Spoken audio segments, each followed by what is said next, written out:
पताकहस्तविनियोग निरूप्यन्ते। नाट्यारम्भे वारिवाहे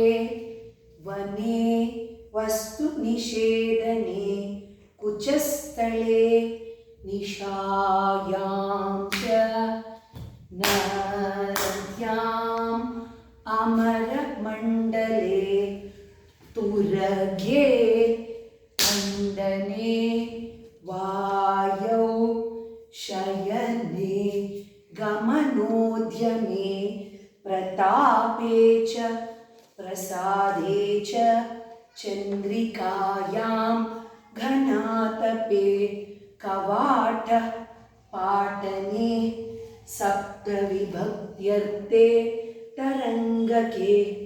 वीतिः प्रवेश भावेऽपि समत्वे च अङ्गरागके आत्मार्थे शपथे चापि तूष्णीर्भावनिदर्शने तालपत्रे च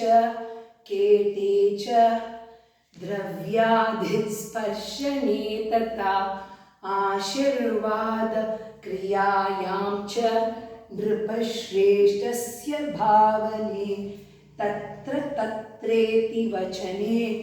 सिन्धौ तु सुकृतिक्रमे संबोधने पुरोगे अपि खड्गरूपस्य धारणे मासे संवत्सरे वर्षदिने संवाचने तथा